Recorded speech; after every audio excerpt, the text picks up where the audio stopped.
Madam, আপনার দুধটা বের করবেন প্লিজ, খুব ক্ষুধা লাগছে। এই ফকিরের বাচ্চা সর, ইতর অসভ্য। ম্যাডাম দিন না প্লিজ, দেখেই মনে হচ্ছে অনেক টেস্টি। লজ্জা করছে না তোর থেকে বয়সে বড় একটা মেয়েকে এসব বলতে? লজ্জার কি আছে? আপনি রাস্তায় আপনার দুধ দেখায় বেড়াবেন আর মানুষ একটু খেতে চাইলেই দোষ।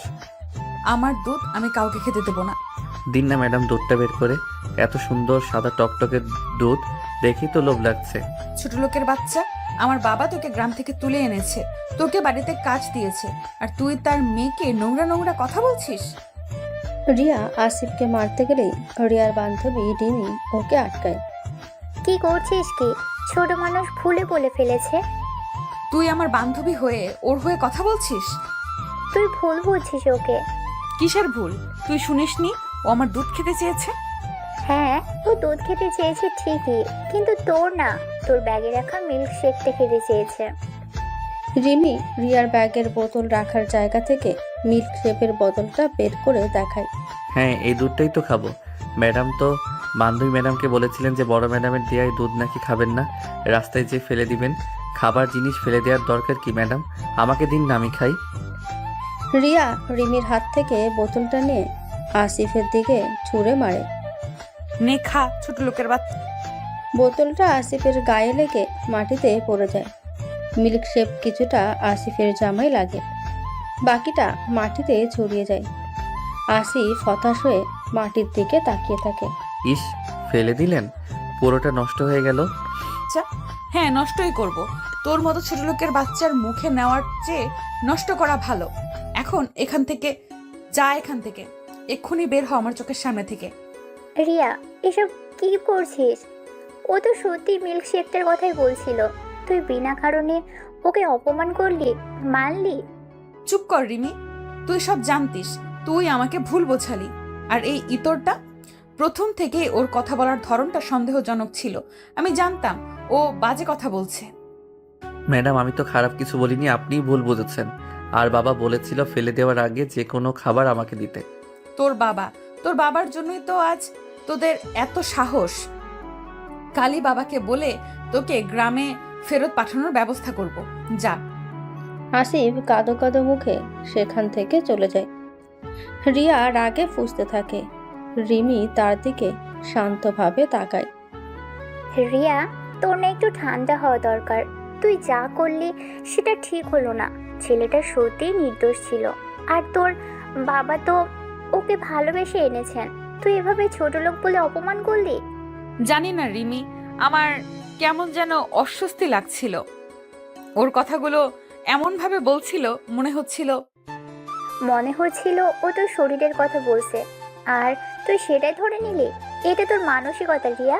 সব সময় সব কিছুকে নোংরা চোখে দেখিস না। মানুষটা তার মাতৃভাষা আর সরলতা দিয়ে কথা বলছিল। আমি কি করব এখন? বাবা শুনলে? বাবার কাছে এসব কিছু বলার দরকার নেই। তুই এখন গিয়ে ছেলেটার কাছে সরি বলবি, এটাই একমাত্র উপায়। সরি? আমি কি ওকে? ইম্পসিবল। তুই জানিস তোর অহংকার আর সন্দেহ বাতিক তোকে কি ভুলটা করালো? যা, এখন সরি বল, অথবা কাল যখন তোর বাবা জানবেন তখন এর চেয়েও বড় লজ্জা পেতে হবে। রিয়া কিছুক্ষণ চুপ করে থাকে, তার মুখে অনুশোচনা আর দ্বিধার ছাপ। শেষ পর্যন্ত সে মাথা নেড়ে রিমিকে অনুসরণ করে সেই দিকে হাঁটে যেদিকে আসিফ গিয়েছে। রিয়া তখনও রাগে কাঁপছে। দেখলি রিমি কেমন নাটক করছে? ছোট লোকের বাচ্চা কোথাকার। আমার দুধ যত সব ইতর। রিয়া, তুই বাড়াবাড়ি করছিস। ও সত্যি মিল্ক শেকটা চেয়েছিল, তুই ভুল বুঝেছিস। আর ছোট লোক বলে ওকে অপমান করাটা খুবই জঘন্য কাজ। ও, তোর আবার শুরু হলো সব সময় গরিবদের হয়ে ওকালতি করা। ওরা গরিব বলে তো ওদের এত সাহস, রাস্তায় যাকে তাকে যা খুশি বলতে পারে। ও তোকে নোংরা কথাটা বলেনি, তুই নিজের মন গড়া নোংরামি ওর কথার উপর চাপিয়ে দিয়েছিস। আর তোর বাবার দেওয়া খারাপ আর তোর বাবার দেওয়া খাবার নষ্ট করলি, এটাও কি ছোট লোকই নয়? আমার জিনিস আমি যা খুশি করব, আর আমি কাউকে সরি টরি বলতে যাব না। আমি জানি ও ইচ্ছে করেই এমন কথা বলেছে যাতে আমি বিব্রত হই। গ্রামের নোংরা বুদ্ধি। তুই নিজের ভুলটা মানবি না, না? ঠিক আছে, চল এবার। তবে মনে রাখিস, তোর এই অহংকার একদিন তোকে বিপদে ফেলবে। ব্রিয়া রিমিকে কোনো পাত্তা না দিয়ে হনহন করে হাঁটা শুরু করে। রিমি তার পেছনে যেতে যেতে দেখল আসিফ তখনও একটু দূরে গাছের নিচে বসে আছে, মন খারাপ করে মাটির দিকে তাকিয়ে। রিয়াকে বোঝানো বৃথা, ওর মনে জেদ আর অহংকার এত সহজে ভাঙবে না। ছেলেটা বড্ড কষ্ট পেল। রিমি কিছু দূর হেঁটে গিয়ে আবার ফিরে আসে। রিয়া ততক্ষণে অনেকটাই এগিয়ে গেছে। রিমি আসিফের কাছে যায়। আসিফ শোনো। ম্যাডাম, আপনি? হ্যাঁ শোনো, রিয়া আসলে একটু, ওর মাথাটা গরম ছিল, ও ভুল বুঝেছে। তুমি মন খারাপ করো না প্লিজ। না ম্যাডাম, মন খারাপ করব কেন? আমি তো গরিব, আমাদের তো মান সম্মান থাকে না। আপনারা যা বলবেন তাতেই খুশি থাকতে হয়। এমন কথা বলো না, সবাই সমান। আর তুমি কোনো ভুল করোনি। রিমি ব্যাগ থেকে একটা চকলেট বের করে আসিফের হাতে দেয়। নাও এটা খাও, আর তোমার জামাটা এখানে জল আছে, মুছে নাও। আসিফ কৃতজ্ঞতা ভরে চকলেটটা নেয় এবং রিমিকে দেখে মুগ্ধ হয়। আপনি খুব ভালো ম্যাডাম। আপনি রিয়া ম্যাডামের মতো নন। রিয়াও ভালো, ও ভিতরে অনেক রাগ আর জেদ জমে আছে, তাই হয়তো এমন করে। তুমি ওর কথাগুলো মনে রেখো না কেমন? আর হ্যাঁ, রিয়া কাল হয়তো ওর বাবাকে বলতে পারে, যদি জিজ্ঞেস করে তুমি কিন্তু বলবে যে তুমি মিল্কশেকটাই চেয়েছিলে। ঠিক আছে ম্যাডাম। রিমি তাকে সান্ত্বনা দিয়ে রিয়াকে অনুসরণ করে। রিয়া তখনও রাগে ফুঁসছে এবং রিমিকে দেখে বিরক্তি প্রকাশ করে। কোথায় ছিলি তুই এতক্ষণ? চল তাড়াতাড়ি, দেরি হয়ে যাচ্ছে। চল। রিয়া তখনও তার জেদে অটল, আর আসিফ তার সরলতা এবং অপমান নিয়ে একা বসে। এই ঘটনা রিয়াকে শিক্ষা দেবে না, বরং তার জেদ আরও বাড়িয়ে দেবে। সে নিজেকে সঠিক প্রমাণ করার জন্য নতুন পথ খুঁজবে।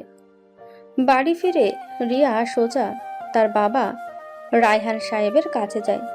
রায়হান সাহেব তখন নিজের স্টাডি রুমে বসে খবরের কাগজ পড়ছিলেন। বাবা তুমি শোনো তো, ওই আসিফ যাকে তুমি গ্রাম থেকে নিয়ে এসেছো, সে আমার সাথে কি করেছে? চশমার ফাঁক দিয়ে তাকান।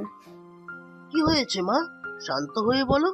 ও আজ আমাকে একটু ইতস্তত করে আসল কথাটা এড়িয়ে গিয়ে। ও আমাকে এমন কিছু কথা বলেছে বাবা, খুব নোংরা কথা। আমার মাথা খারাপ হয়ে যাচ্ছে। ও আমার মিল্কশেকটা চেয়েছিল, কিন্তু এমন ভাবে চেয়েছিল যেন যেন যেন কি মা? যেন ও আমার কথাটা প্রায় মুখ ফসকে বেরিয়ে আসছিল, কিন্তু রিয়া কৌশল করে যেন ও আমার খুব ব্যক্তিগত কিছু একটা চেয়ে বসেছে। আমি ওকে বকলাম, বোতলটা ছুঁড়ে মারলাম, আর ও আমাকে কি বললো জানো? ছোট লোকের বাচ্চা বললে কি হবে? চশমা খুলে টেবিলে রাখেন রায়হান সাহেব, গম্ভীরভাবে বলেন। রিয়া, তুমি কাউকে ছোট লোক বলেছো? হ্যাঁ বলেছে তো, কি হয়েছে? ও তো ছোট লোকই, বাবার কাজের লোক। রিয়া, আর একবার যদি তোমার মুখে এই ছোট লোক শব্দটা শুনি, আমার থেকে খারাপ আর কেউ হবে না। আসিফ আমার কর্মচারী নয়, সে আমার আশ্রিত। আর সবার আগে সে একজন মানুষ, তোমার মতোই। মানুষ? ইস বাবা, তুমি কেন সবসময় ওদের পক্ষে কথা বলো? ওরা গরিব, নোংরা, অশিক্ষিত। ওদের সাহস দেখেছো? তোমার মেয়েকে আজও কি অপমানটাই না করেছে। আসিফ তোমার কি অপমান করেছে সেটা যদি স্পষ্ট করে না বলো, তবে আমি ধরে নেব দোষটা তোমারই ছিল। আর মিল্ক শেকের ব্যাপারটা রিমি আমাকে বলেছে। রিমি, ও আমার বান্ধবী হয়ে ওর পক্ষ নিচ্ছে, তুমিও নিচ্ছ কেন? কারণ সত্য সব সময় বড়লোকই বা গরিবানা মানে না।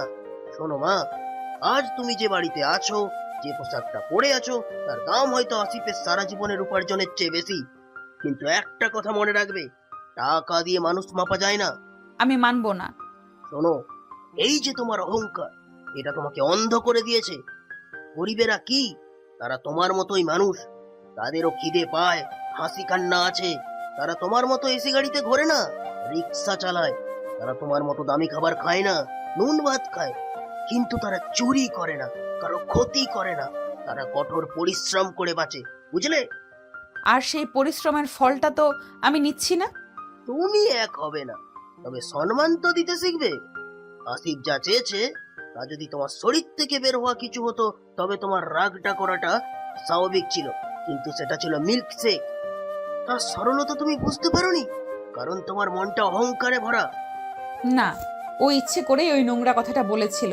আর তুমি যদি ওকে না তাড়িয়ে দাও তাহলে আমি কাল থেকে ওর সাথে কথাই বলবো না। এটাই তোমার সমস্যা রিয়া, তুমি মানতেই চাও না যে তুমি ভুল। আসিফ কোথাও যাবে না, বরং তোমার নিজের চিন্তা ভাবনা পাল্টানো দরকার। গরিবেরা তোমার দাস নয়, তোমার ভাই বোন বা বন্ধু হতে পারে। মানুষের ভেতরের মূল্যটা বোঝার চেষ্টা করো। রিয়া রাগে ফুঁসতে ফুঁসতে ঘর থেকে বেরিয়ে যায়। তার বাবা সব কথা তার বাম কানে ঢুকলেও ডান কান দিয়ে বেরিয়ে যায়।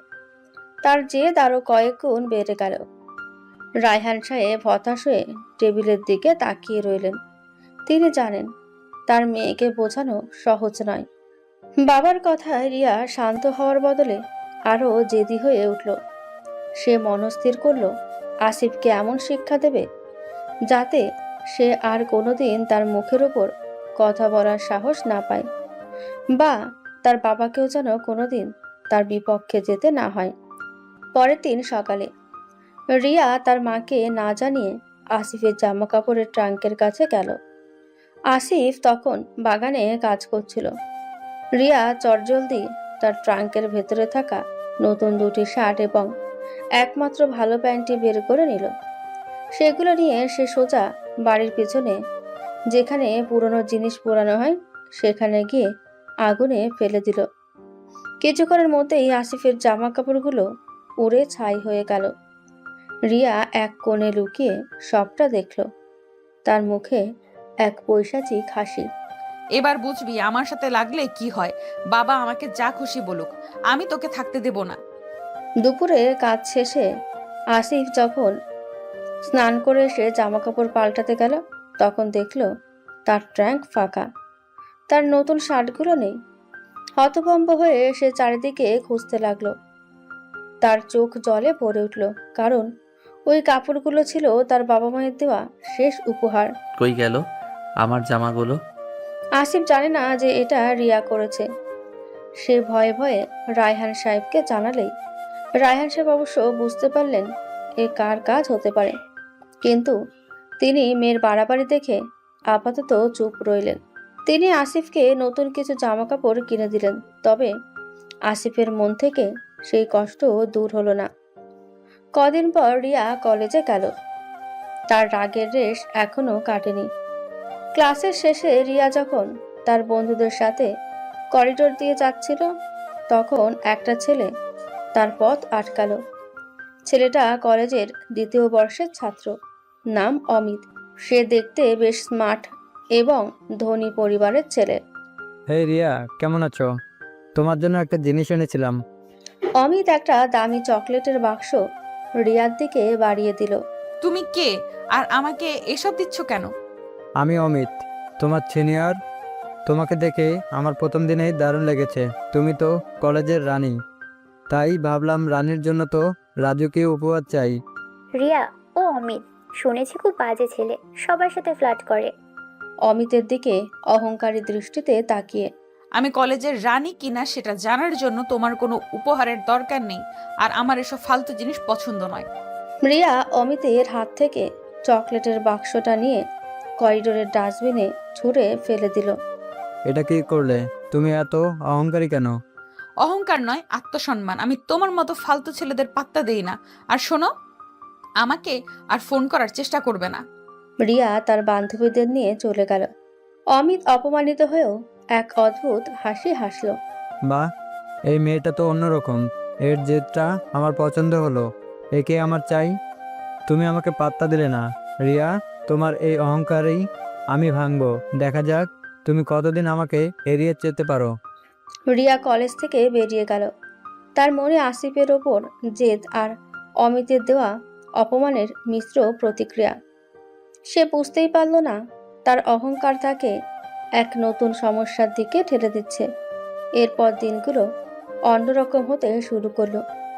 রিয়া যতবার অমিতকে এড়িয়ে চলতে চাইতো, অমিত ততবারই নতুন কোনো কৌশলে তার কাছাকাছি আসতো। সে রিয়ার ক্লাস টাইমিং, রুটিন, এমনকি পছন্দের জায়গাগুলো জেনে নিল। একবার রিয়া কলেজ ক্যান্টিনে বসেছিল। অমিত সেখানে এসে তার পছন্দের কোল্ড কফি আর একটা দামি চিজ কেক এনে দিল। এটা তোমার জন্য, জোর করব না। খেতে ইচ্ছে না হলে ফেলে দিতে পারো। তবে একটা কথা, আমি তোমাকে সত্যি পছন্দ করি। আমি তোমার মতো আত্মবিশ্বাসী এবং স্পষ্টবাদী মেয়ে আগে দেখিনি। অমিতার চোখে এবার কোনো ফ্ল্যাটিং ছিল না, ছিল এক ধরনের মুগ্ধতা। রিয়া কিছুটা নরম হলো। এত দামি একটা উপহার ডাস্টবিনে ফেলার রুচি হলো না। থ্যাঙ্কস, কিন্তু আমার কাছে কেন আসছো? আমি তোমাকে পাত্তা দিই না। আমি হার মানতে শিখিনি। তোমার অহংকার আমাকে আরও আকর্ষণ করে, তোমার রাগ, তোমার জেদ, সবই আমার ভালো লাগে। আমি তোমার ভেতরের নরম মানুষটাকে দেখতে চাই। অমিতের ভিন্ন কৌশল রিয়াকে ছুঁয়ে গেল। সে এতদিন ধরে শুনে এসেছে যে সে অহংকারী, বাজে, কিন্তু অমিত তার অহংকারকে প্রশংসা করছে। রিয়ার মনের গভীরে থাকা জেদটা এবার গলতে শুরু করলো। সে চিজ কেকটার এক টুকরো খেলো। রিমি পরে রিয়াকে একা পেয়ে, রিয়া, তোর কি হলো? তুই কেন ওকে পাত্তা দিচ্ছিস? ও একটা প্লে বয়, ওর কাছে সব মেয়েই খেলার পুতুল। ও রিমি, তুমি তো সব সময় খারাপ কিছু ও রিমি, তুই তো সবসময় খারাপ কিছু খুঁজে পাস। আমি তো অন্যদের মতো নয়, আমি তো অন্যদের মতো নয়। ও আমার যেটা সম্মান করে। আর শোন, আমাকে পটানো অত সহজ নয়। আমি ওকে দিয়ে ওর নোংরা অহংকার ভাঙবো। তুই আগুন নিয়ে খেলছিস, ও তোর অহংকার ভাঙবে, তুই ওর নয়। ও যে তোকে ধীরে ধীরে নিজের জালে জড়াচ্ছে, তুই সেটা বুঝতে পারছিস না। দেখি কি করতে পারে। আমি ওর সাথে মিশবো, কারণ ও স্মার্ট আর ধনী। আর তোর এসব ফালতু উপদেশ আমার দরকার নেই। এরপর থেকে রিয়া আর অমিতের মেলামেশা বাড়তে লাগলো। অমিত রিয়ার জন্য দামি দামি উপহার আনতো, কলেজে তার প্রশংসা করত, আর রিয়াকে স্পেশাল ফিল করাতো। রিয়ার মনে হতে লাগলো অমিতই একমাত্র ছেলে যে তাকে ঠিকভাবে বুঝেছে।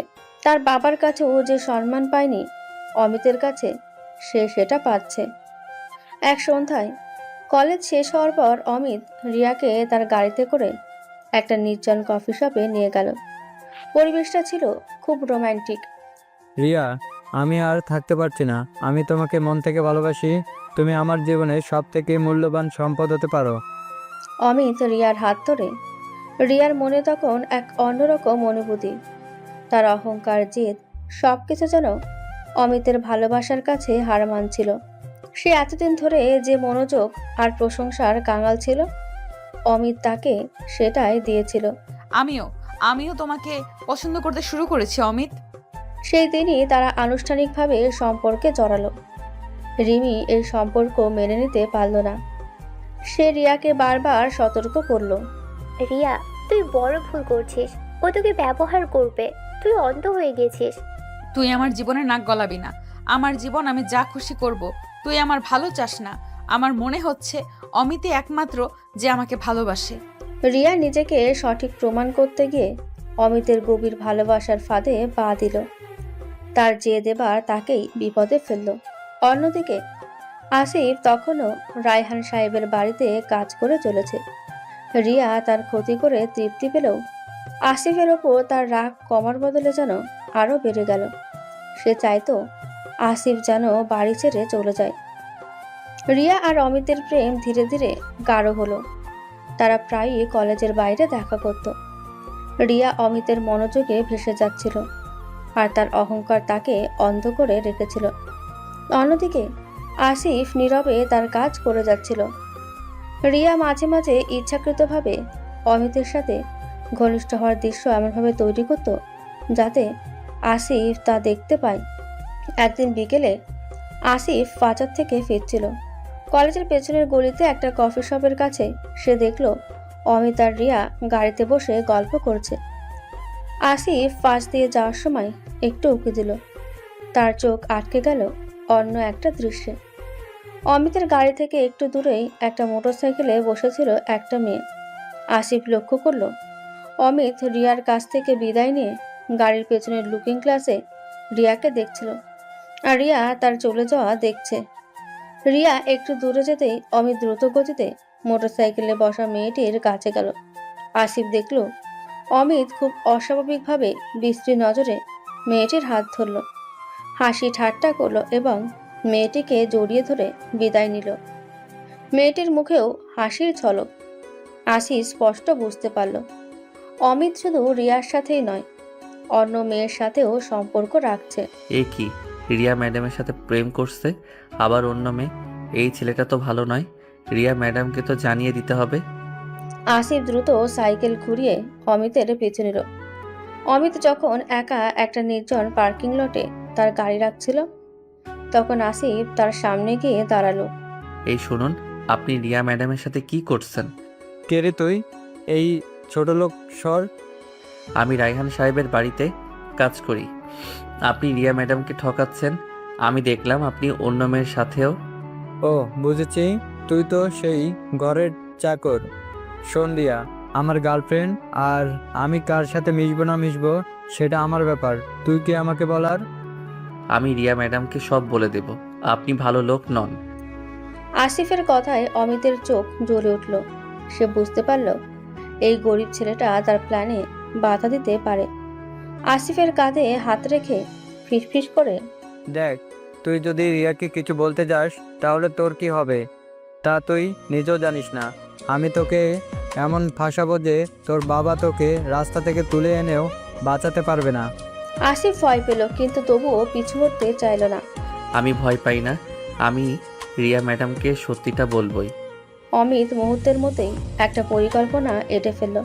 সে জানে রিয়া কতটা অহংকারী আর জেদি, আর রিয়া তার কথা সহজে বিশ্বাস করবে না এবং আসিফকে মিথ্যাবাদী প্রমাণ করা সহজ হবে।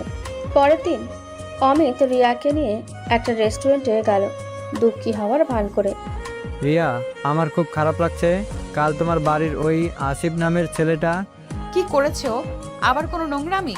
ও কাল আমাকে হুমকি দিয়েছিল, বলেছিল আমি নাকি তোমার যোগ্য নই, আর তোমার বাবা নাকি আমাদের সম্পর্কের কথা জানতে পারলে আমাকে বাড়ি থেকে বের করে দিবে। ও আরও বলল যে তুমি নাকি ওকে পছন্দ করো, আর আমাদের সম্পর্কটাও ও মেনে নিতে পারছে না। রিয়া হতবাক, তারপর রাগে ফুঁসতে থাকে। কি এত বড় সাহস আমার নামে এসব মিথ্যে কথা? আমার সাথে আমার বাবার কাছেও আমার নামে বদনাম করার হুমকি দিয়েছে। হ্যাঁ রিয়া, আমি বুঝতে পারছি না ও কেন এমন করছে। আমার মনে হয় ও তোমার বাবার কাছে আমার ইমেজ খারাপ করতে চাইছে, যাতে তুমি আর আমি আলাদা হয়ে যাই। তোমার বাবা তো ওকে খুব বিশ্বাস করেন। রিয়া অমিতের কথাগুলো অন্ধের মতো বিশ্বাস করলো। তার পুরনো রাগ আর নতুন প্রেম তাকে বাস্তব থেকে দূরে সরিয়ে দিল। রিয়া মনে করলো আসিফ ইচ্ছে করে তার সুখ সহ্য করতে পারছে না। জেদের সাথে রিয়া বলল, তুমি ভেবো না অমিত, আমি ওকে দেখে নেব। ও আমাকে আর তোমাকে আলাদা করতে পারবে না। আমি এক্ষুনি বাবার কাছে যাব আর ওকে বাড়ি থেকে দূর করার ব্যবস্থা করব। রিয়া রেস্টুরেন্ট থেকে বেরিয়ে সোজা বাড়ি ছুটল। আসিফ তখন একটা ফুলের টবে জল দিচ্ছিল।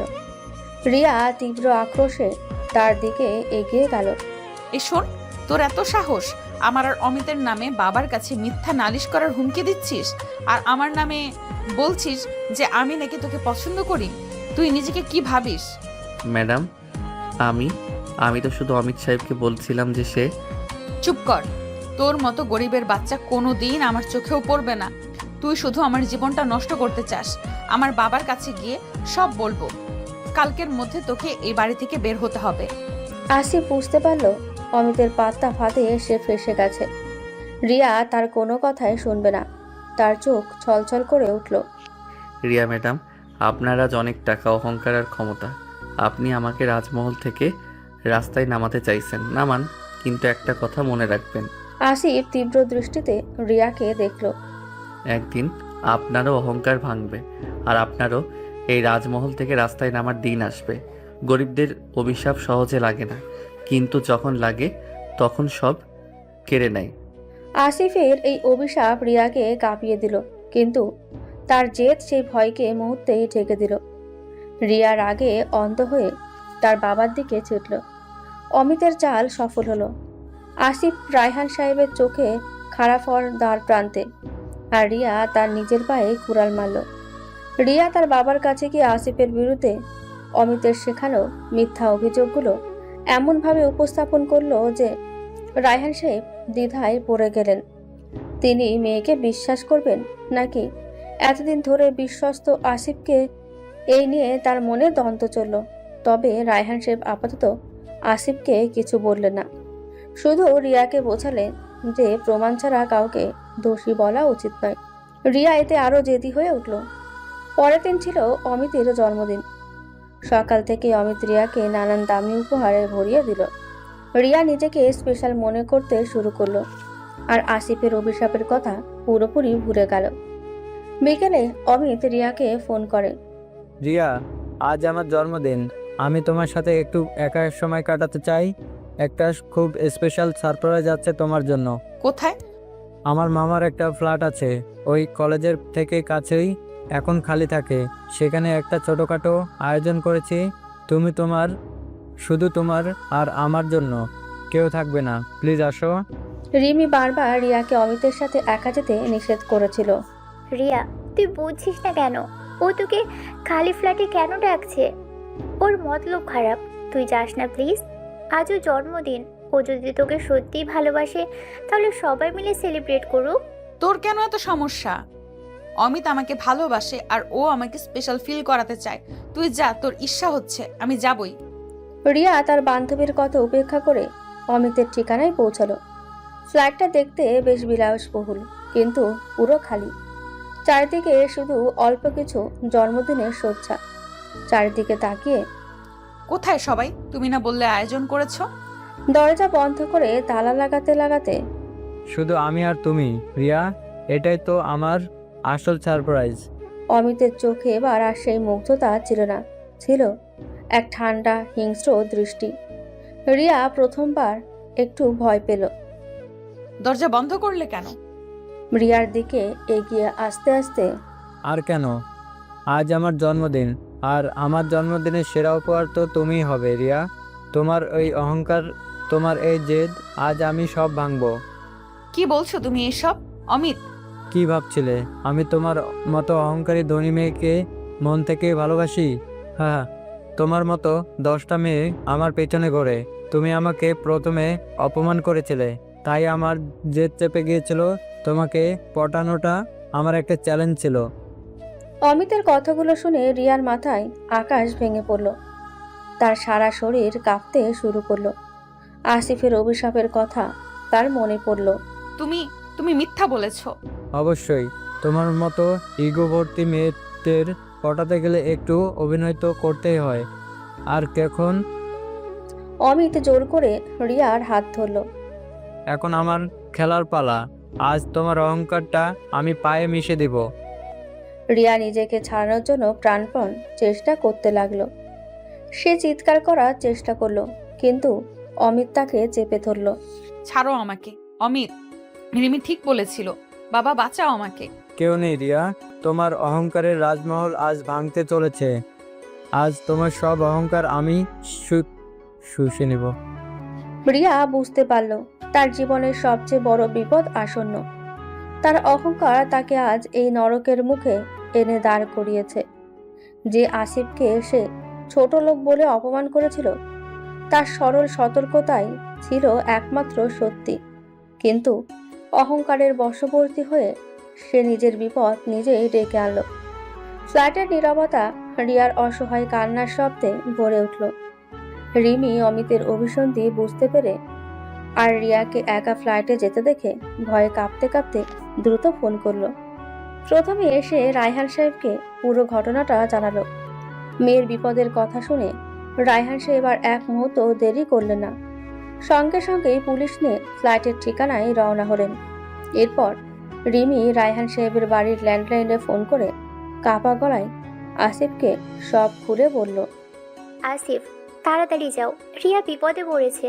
অমিত ওকে একা একটা ফ্ল্যাটে ডেকে, প্লিজ তুমি যাও। অ্যাড্রেসটা আমি তোমাকে মেসেজ করে দিচ্ছি। আসিফের মনে রিয়ার প্রতি ঘৃণা থাকলেও রিমি আর রায়হান সাহেবের দয়া তার মনে ছিল। তাছাড়া সে নিজে চোখে অমিতের প্রতারণা দেখেছে। এক মুহূর্ত দেরি না করে সে দ্রুত সাইকেল নিয়ে ফ্ল্যাটের দিকে ছুটল। আসিফ যখন ফ্ল্যাটটির সামনে পৌঁছালো, তখন ভেতরের দরজাটা হালকাভাবে ভেজানো ছিল। সে দরজায় ধাক্কা দিতেই তা খুলে গেল। ভেতরে ঢুকে সে দেখল মেঝেতে পড়ে থাকা রিয়াকে অমিত চাপটে ধরে আছে এবং রিয়া প্রাণপণে নিজেকে ছাড়ানোর চেষ্টা করছে। অমিত, ছাড়ুন ওকে। অমিত আসিফকে দেখে হতবাক। সে কল্পনাও করেনি যে এই ছোট লোক চাকর সবার আগে এখানে এসে পৌঁছাবে। রাগে অন্ধ হয়ে আসিফ তার গ্রাম্য শক্তিতে ঝাঁপিয়ে পড়ল অমিতের ওপর। অমিত শুধুমাত্র দামি জামাকাপড় পরা একটা প্লেবয়। আসিফের অপ্রত্যাশিত আক্রমণের কাছে দাঁড়াতেই পারল না। আসিফ তাকে এলোপাথারি কিলঘুষি মারতে শুরু করলো। মার খেয়ে অমিত বুঝে গেল এখানে থাকা নিরাপদ নয়। সে দ্রুত নিজেকে ছাড়িয়ে নিয়ে ফ্ল্যাটের পেছনের সিঁড়ি দিয়ে পালিয়ে গেল। অমিত পালাতেই রিয়া ভয়ে আর অপমানে পাথরের মতো বসে রইল। তার দামি পোশাক ছিন্ন ভিন্ন, সে অর্ধনগ্ন। তার চোখে তখন কোনো জেদ নেই, শুধু এক হিমশীতল আতঙ্ক। জীবনের সবচেয়ে বড় বিপদের মুহূর্তে তার সব অহংকার, সমস্ত দেমাগ ভেঙে চুরমার হয়ে গেল। হাঁপাতে হাঁপাতে রিমার দিকে তাকিয়ে, ম্যাডাম, আপনি? হাঁপাতে হাঁপাতে রিয়ার দিকে তাকিয়ে আসিফ আর কথা শেষ করতে পারল না। রিয়া নিজেকে সামলাতে না পেরে তার সমস্ত ভয় আর অপমান নিয়ে এক ঝটকায় উঠে আসিফের বুকে আছড়ে পড়ল। সে তার ত্রাতা আসিফকে শক্ত করে জড়িয়ে ধরে হাউমাউ করে কাঁদতে শুরু করলো। তার কাছে তখন আসিফ কোনো চাকর নয়, সে কেবল একজন মানুষ, তার জীবন বাঁচানো একমাত্র অবলম্বন। ঠিক এই মুহূর্তেই ফ্ল্যাটের মূল দরজা সজোরে ভেঙে গেল। চিৎকার করে রিয়া, মা। রায়ান সাহেব পুলিশ নিয়ে ভেতরে প্রবেশ করলেন, কিন্তু ঘরের ভেতরে দৃশ্যটি দেখে তিনি থমকে গেলেন। অর্ধনগ্ন অবস্থায় তার মেয়ে একজন চাকরের বুকে আশ্রয় নিয়েছে, আর সেই চাকরটিও বিধ্বস্ত, যেন কোনো ঘনিষ্ঠ মুহূর্তের পর ধরা পড়েছে। রায়হান সাহেবের চোখ বিস্ময় আর সন্দেহে বড় হয়ে গেল। এর কিছুক্ষণের মধ্যেই কোত্থেকে যেন কয়েকজন সাংবাদিকও খবর পেয়ে ফ্লাইটে ঢুকে পড়ল। অমিতের পালিয়ে যাওয়া কিংবা রিয়ার ওপর আক্রমণের চেষ্টা কোনো কিছুই কেউ দেখল না। তাদের চোখে পড়ল শুধু একটাই দৃশ্য, শিল্পপতি রায়হান সাহেবের মেয়ে তার বাড়ির কর্মচারীর সাথে ঘনিষ্ঠ অবস্থায়। সাংবাদিকরা মুহূর্তে ঘটনাকে অন্য মোড় দিল। তাদের সংবাদ শিরোনামে তৈরি হলো, শিল্পপতির মেয়ে শ্লীলতাহানি, চাকরের সাথে অবৈধ সম্পর্ক, ফ্ল্যাটে প্রেমিকের আবির্ভাব। পুলিশ আসিফকে ঘিরে ধরল। রায়হান সাহেব সমাজের চোখে কলঙ্ক, মেয়ের প্রতি চরম হতাশা এবং অপমান নিয়ে সেই হতবাক দৃশ্যটির দিকে তাকিয়ে রইলেন। আসিফের অভিশাপ সত্য হলো, রিয়ার অহংকার ভাঙল, আর সমাজের চোখে সে তার ঘৃণিত ছোটলোক চাকরের সাথে একই রাস্তায় নেমে এলো। কেউ বিশ্বাস করল না যে আসিফ রিয়াকে বাঁচিয়েছে। সবাই ধরে নিল বাড়ির চাকরের সাথে রিয়া স্বেচ্ছায় এই সম্পর্ক তৈরি করেছে। সেই দিনের ঘটনার পর রায়হান সাহেবের রাজমহলে যেন শ্মশানের নীরবতা নেমে এলো। সংবাদপত্র ও টিভিতে একের পর এক কুরুচিকর খবর প্রকাশিত হতে লাগলো। শিল্পপতির মেয়ের কুকীর্তি, বাড়ি চাকরের সাথে অবৈধ প্রেম, এইসব শিরোনাম রায়হান সাহেবের ব্যবসা ও সামাজিক মর্যাদাকে ধূলিসাৎ করে দিল। পুলিশ তদন্তে অমিতকে খুঁজে পাওয়া গেল না, কিন্তু কেউ বিশ্বাস করল না আসিফ রিয়াকে বাঁচিয়েছিল। রায়হান সাহেব বুঝতে পারলেন একমাত্র পথ হলো পরিস্থিতিকে সামলানো। স্টাডি রুমে বসে ক্লান্ত ও বিধ্বস্ত স্বরে, মান সম্মান সব শেষ, এ সমাজের মুখ দেখানোর উপায় নেই। রিয়া, তোমার অহংকার আজ আমার সবটুকু কেড়ে নিল। রিয়া তখন তার ঘরে। দিনের আলোয়ও সে নিজেকে লুকানোর চেষ্টা করছে। তার জেদ, তার অহংকার সব ভেঙে চুরমার হয়ে গেছে। সে এখন কেবল একজন ভয় পাওয়া লজ্জিত মেয়ে। সে জানে তার বাবার দিকে এখন আর তা তাকানোর মতো সাহস তার নেই। এক কাজ করতে হবে, এটাই একমাত্র রাস্তা। এই কলঙ্ক দূর করার আর কোনো উপায় নেই। রায়হান সাহেব আসিফকে তার সামনে ডাকলেন। আসিফ যে এখনো হতবাক, সে কেন এমন বিপদে পড়ল। সে তো শুধু রিয়াকে বাঁচাতে গিয়েছিল। আসিফের দিকে কঠোর দৃষ্টিতে তাকিয়ে, সবাই যা রুটিয়েছে আমি জানি আর পুরোটাই সত্য নয়, কিন্তু সমাজ সেটাই বিশ্বাস করবে যা তারা দেখেছে। আমার কোনো উপায় নেই, আমার আর আমার পরিবারের সম্মান রক্ষা করতেই হবে। নীরবে মাথা নিচু করে সাহেব, আমি রিয়া ম্যাডামকে আসিফের কথা থামিয়ে চুপ, এখন আর কোনো কথা নয়। আমি সিদ্ধান্ত নিয়েছি, তোমরা বিয়ে করবে। আসিফ চমকে ওঠে। রিয়া ম্যাডামের সাথে বিয়ে? যে তাকে ছোটলোক বলে অপমান করত, যার অভিশাপে তার জামা কাপড় পুড়িয়ে দেওয়া হয়েছিল। কাপা কাপা স্বরে সে কি বলছেন সাহেব? আমি তো আপনার আমার কর্মচারী, তাই তো? কিন্তু এখন তুমি আমার জামাই হবে। অন্তত সমাজের কাছে এটাই প্রমাণ হবে যে আমার মেয়ে কোনো অবৈধ সম্পর্ক রাখেনি। সে একজন গরিব ছেলেকে ভালোবেসেছে, যা পরে আমি মেনে নিয়েছি। এতে কিছুটা হলেও আমার মুখ বাঁচবে। আর তুমি এই বাড়ির চাকর থেকে রায়হান সাহেবের জামাই হবে। আসিফ মাথা নিচু করে রইল। তার কাছে এটা ভাগ্যের এক নির্মম পরিহাস। এদিকে বিশাল সম্পত্তির হাতছানি, অন্যদিকে রিয়ার ঘৃণা আর এই সমাজের চাপ। সে জানে এই বিয়ে তাকে সম্মান দেবে না, বরং আরো বড় এক বন্দি দশা এনে দেবে। সে নিজেকে এই অভিশাপের শিকার মনে করে, যে অভিশাপ সে রিয়াকে দিয়েছিল। এরপর রায়হান সাহেব রিয়াকে ডেকে আনলেন এক রাশ ঘৃণা নিয়ে। রিয়া, তোমার অহংকার তোমাকে এই অবস্থায় এনে দিয়েছে। এখন এর ফল ভোগ করো। কালকেই আমি তোমাদের বিয়ের ব্যবস্থা করছি। বাবা, আমি তোমার কোনো কথা আমি শুনতে চাই না। তুমি তোমার অহংকারের জন্য একজন ইতরকে বিয়ে করবে। এই তোমার শাস্তি। তোমার রাজকীয় জীবন আজ শেষ। রিয়া কোনো প্রতিবাদ করল না। তার সমস্ত দেমাগ ভেঙে গেছে। তার মনে পড়ে গেল আসিফের সেই অভিশাপের কথা। একদিন আপনারও অহংকার ভাঙবে, আর আপনারও এই রাসমহল থেকে রাস্তায় নামার দিন আসবে। রিয়া বুঝল সে এখন রাস্তায় নেমে এসেছে, কারণ সে এখন সেই ছোটলোক চাকরের স্ত্রী হতে চলেছে। পরের দিন কোনো জাঁকজমক ছাড়াই রায়হান সাহেবের বাড়িতে রিয়া আর আসিফের বিয়ে হয়ে গেল। রায়হান সাহেবের বাড়িতে সম্পূর্ণ নীরবে মুসলিম রীতির বিয়ে সম্পূর্ণ হলো। কোনো জাঁকজমক বা অতিথি সমাগম ছিল না।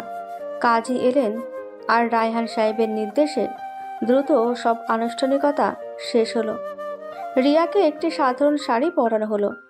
তার চোখে মুখে ছিল ভীতি আর অপমান। অন্যদিকে আসিফকে পরানো হলো একটি সাধারণ পাঞ্জাবি। সে মাথা নিচু করে বসেছিল। কাজী যখন তাদের ইজাব কবুল পর্ব শুরু করলেন, রিয়া প্রথমে চুপ করে রইল। তার মনে তখন ছোটবেলার অহংকার আর ঘৃণা বাসা বেঁধে আছে। রায়হান সাহেবের কঠোর দৃষ্টি দেখে এবং নিজের অপমানের কথা ভেবে সে অবশেষে কাঁপা কাঁপা স্বরে কবুল বলল। আসিফও ধৃতা সত্ত্বেও কবুল বলে রিয়াকে স্ত্রীরূপে গ্রহণ করল। এই বিবাহ কেবল একটি সামাজিক চুক্তি নয়, রিয়া ও আসিফের জীবনের এক তিক্ত পরিণতি ছিল।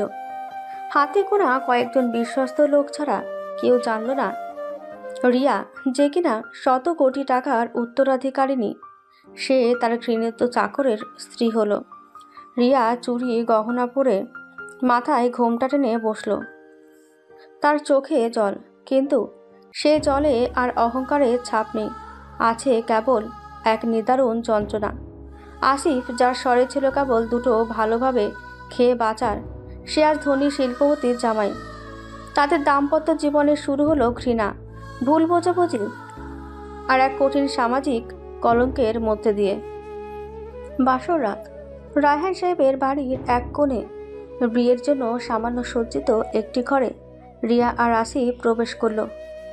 ঘরটি ফুলে ঢাকা থাকলেও সেখানে কোনো ভালোবাসার উষ্ণতা ছিল না, ছিল এক ঠান্ডা নীরবতা। রিয়া ঘরের এক কোণে দাঁড়িয়ে কাঁপছিল। আসিফ দরজা বন্ধ করে রিয়ার দিকে ফিরল। সে দেখল যে মেয়েটি তাকে সারা জীবন ঘৃণা করেছে, আজ সে তার স্ত্রী হয়ে দাঁড়িয়ে আছে। চোখে ভয় আর অপমান, গভীর ঘৃণা আর জেদ নিয়ে। আমার কাছে আসার চেষ্টা করবে না। ভুলে যেও না, তোমার মতো ছোট লোকের সাথে থাকার চেয়ে মরে যাওয়া ভালো। ম্যাডাম, আপনার এই অহংকার আজও গেল না। আমি জানি এই বিয়ে আপনি মানেন না, আমিও মানি না। আপনি আমাকে বাঁচিয়েও অপদস্থ করেছেন, আর আপনার বাবা আমাকে এই রাজমহলের দাস বানিয়েছেন। দাস? হ্যাঁ, তুমি দাসী, আর সব সময় তাই থাকবে। তোমার এত সাহস কি করে হলো আমার সাথে এমন কথা বলার? তুমি কি ভেবেছো আমি তোমাকে আমার কাছে আসতে দেব? আপনার কাছে আসার কোনো ইচ্ছে আমার নেই ম্যাডাম। আমি আপনার সম্মান রক্ষা করতে গিয়েই আজ এই অবস্থার শিকার। আপনার বাবার চাপে আমি এই বিয়ে মেনেছি, কিন্তু আমি আপনার শরীর বা আপনার সম্পদের দিকে তাকিয়ে নেই। আপনি খাটে শুতে পারেন, আমি মেঝেতে শোবো। আমাদের মাঝে আজকের পর থেকে আর কোনো সম্পর্ক হবে না। আপনি আপনার মতো থাকুন, আমি আমার মতো থাকব। এই সমাজের চোখে আমরা স্বামী স্ত্রী হলেও এই ঘরের ভেতরে আমরা দুটো সম্পূর্ণ অচেনা মানুষ। রিয়া আসিফের এই অপ্রত্যাশিত দৃঢ়তায় কিছুটা অবাক হলো। তার অহংকার আঘাত পেল, কারণ সে ভেবেছিল আসিফ তাকে ছোঁয়ার সুযোগ খুঁজবে। আহত অহংকার নিয়ে বেশ, ভালোই তো। আমি চাইও না তোমার মতো কেউ আমার আশেপাশে থাকুক। রিয়া দ্রুত খাটে গিয়ে শুয়ে পড়ল, নিজেকে চাদর দিয়ে পুরোপুরি ঢেকে নিল। সে কেঁপে উঠল, যদিও তার মনে সামান্য স্বস্তি এলো।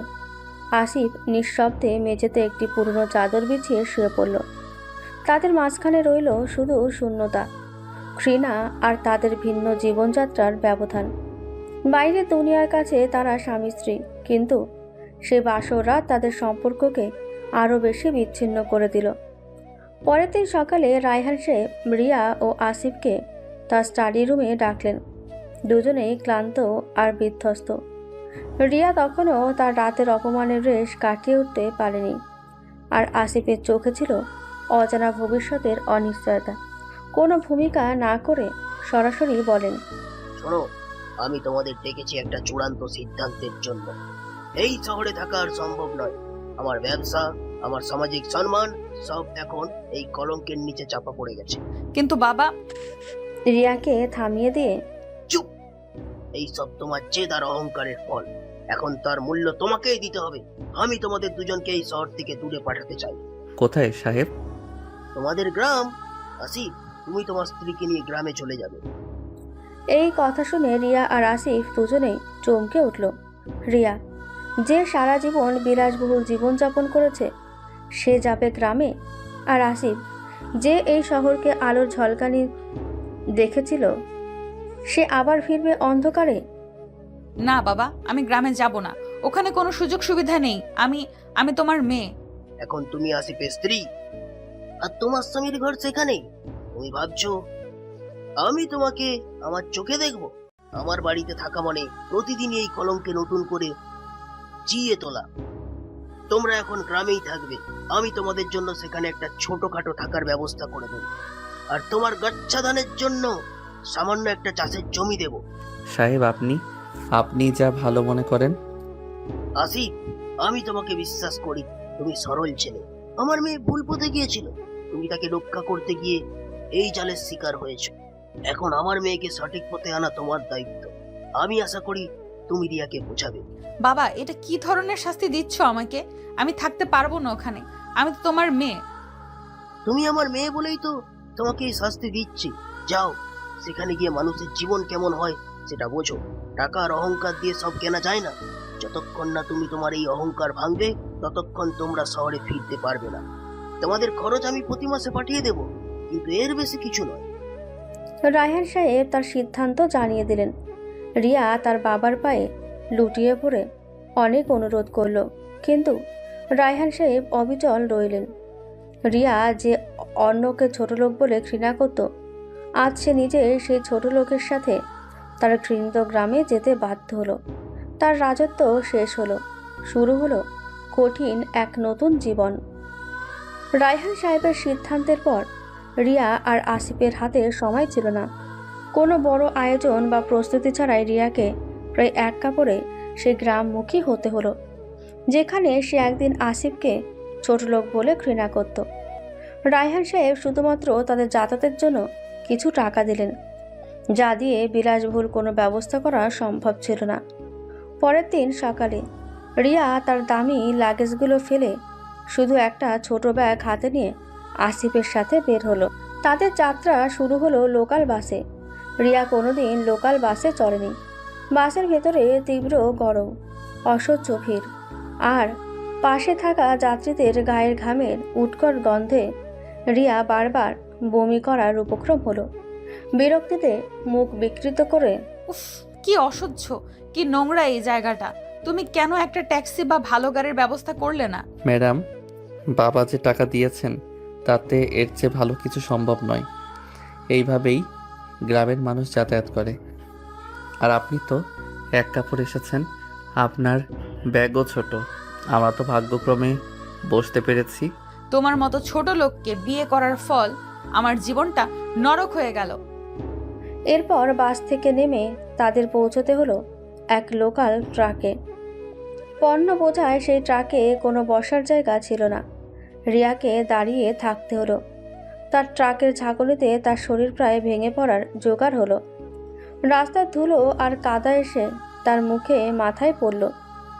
রিয়াকে দেখে মনে হচ্ছিল সে যেন কোনো রাজকুমারী থেকে হঠাৎ পথের ভিখারিতে পরিণত হয়েছে। কান্না ভেজা কণ্ঠে আমি আর পারছি না, আমার শ্বাস বন্ধ হয়ে আসছে। তুমি কি ইচ্ছে করে আমাকে কষ্ট দিচ্ছ? ম্যাডাম, আপনাকে কেউ কষ্ট দিচ্ছে না, এটা বাস্তব জীবন। আপনার বাবা চেয়েছেন আপনি এই জীবন দেখুন, সহ্য করুন। এটাই আপনার নতুন ঠিকানা।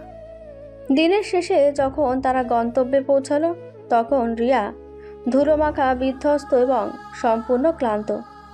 তার সমস্ত অহংকার যেন এই যাত্রাপথে ভেঙে চুরমার হয়ে গিয়েছিল। সে দেখল গ্রামটা একেবারেই অনুন্নত, ছোট ছোট মাটির বাড়ি, কাঁচা রাস্তা, আর চারপাশে দারিদ্র্যের ছাপ স্পষ্ট। আসিফের ছোট মাটির দোতলা ঘরের সামনে এসে রিয়া থমকে দাঁড়ালো। এটাই তার নতুন ঠিকানা। রিয়াকে দেখে গ্রামের মানুষজন ফিসফিস করে কথা বলতে শুরু করলো। রিয়া বুঝল তার অতীত তাকে এখানেও শান্তিতে থাকতে দেবে না। তার চোখের কোণে জল জমল, কিন্তু এবার আর অহংকার নয়, সেই জল ছিল কেবলই অসহনীয় কষ্টের। তার বিলাসবহুল জীবন শেষ, শুরু হলো অস্তিত্বের লড়াই। অবশেষে রিয়া আর আসিফ গ্রামে পৌঁছালো। সূর্য তখন পশ্চিম আকাশে হেলে পড়েছে। তাদের বাড়ি পৌঁছানো শেষ অংশটুকু ছিল কাঁচা রাস্তা ধরে পায়ে হেঁটে যাওয়া। রিয়া তখনও তার অভ্যাস ছাড়তে পারেনি। পায়ে পড়েছিল 3 ইঞ্চি উঁচু হিল। ম্যাডাম, আপনার হিলটা খুলে নিন। এই রাস্তা কাঁচা, কালকে রাতের বৃষ্টিতে কাদা জমে আছে, পড়ে যাবেন। তাচ্ছিল্যের হাসি হেসে আমি হিল পরে হাঁটি ছোটবেলা থেকে। তোমার মতো কাঁচা রাস্তায় হাঁটার অভ্যাস নেই বলে যে আমি পড়ে যাব এমনটা ভেবো না। আর শোনো, তুমি আমাকে ম্যাডাম বলবে না, আমার নাম রিয়া। আপনার যা ইচ্ছে, তবে সাবধানে। আসিফ তার ব্যাগ কাঁধে নিয়ে সাবধানে কাদা এড়িয়ে হাঁটতে শুরু করলো। রিয়া নাক কুচকে পা টিপে টিপে তার পিছু নিল।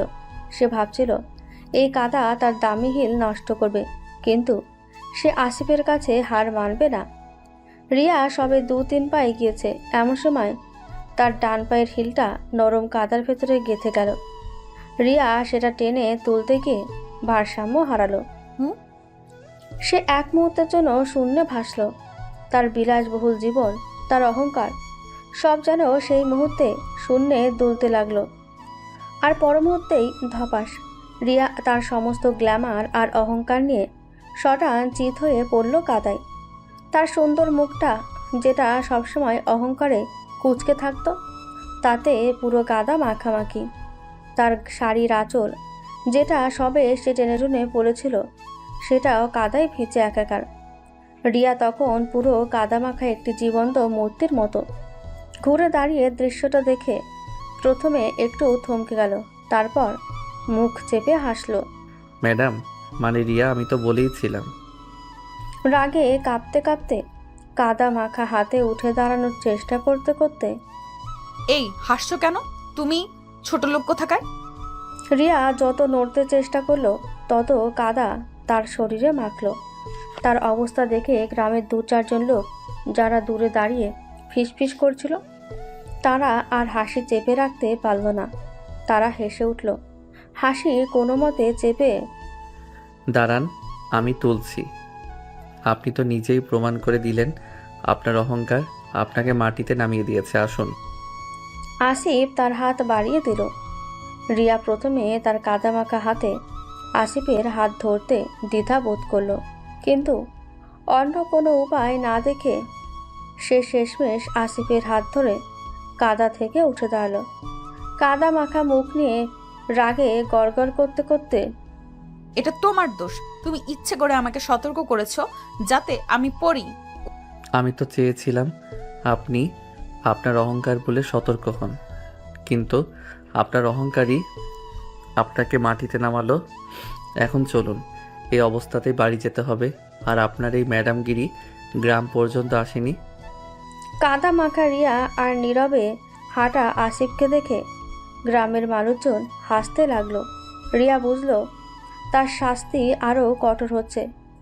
তার দামি হিলজোড়া কাদার মধ্যে গেঁথে পড়ে রইল, তার অহংকারের শেষ প্রতীক হিসেবে। কাদার মধ্যে পড়ে যাওয়ার চরম অপমানের পর রিয়া কোনো মতে আসিফের বাড়িতে পৌঁছালো। বাড়ি বলতে মাটির দেওয়াল আর টিনের ছাদের একটি ছোট্ট ঘর। আধুনিক শৌচাগার নেই, এমনকি বিশুদ্ধ পানীয় জলেরও অভাব। প্রথম রাতটা ছিল রিয়ার জন্য বিভীষিকাময়। ঘরে একটা কেরোসিনের বাতি জ্বালিয়ে। এটাই আলো। শহরে তো এসি ছাড়া ঘুমাতেন না, এখানে শুধু একটা হাত পাখা আছে। গরমে রিয়া অস্থির হয়ে উঠল। মশা তার সারা শরীরে কামড়াচ্ছিল। তার দামি মশারি তো নেই, একটি পুরনো নেট দিয়ে কোনো মতে ঢাকা। গরম ও মশার কামড়ে ছটফট করতে করতে, উফ, কি অসহ্য গরম আর মশা। মশা আমাকে ছিঁড়ে খাচ্ছে। তুমি এটা সহ্য করো কি করে? অভ্যাসে। আপনি এক কাজ করুন, গায়ে একটা পাতলা চাদর জড়িয়ে নিন। আর মশা মারার ধোঁয়া তো এখানে সবসময় পাওয়া যায় না। আমি এই নরকে থাকবো না। আমার বাবার বাড়িতে এসি, কয়েল, মশা মারার স্প্রে সব ছিল। রিয়া সারা রাত ছটফট করলো। গরমে ঘামে ভিজে গেল। তার বিলাসবহুল ঘুমের অভ্যাস ভেঙে চুরমার হয়ে গেল।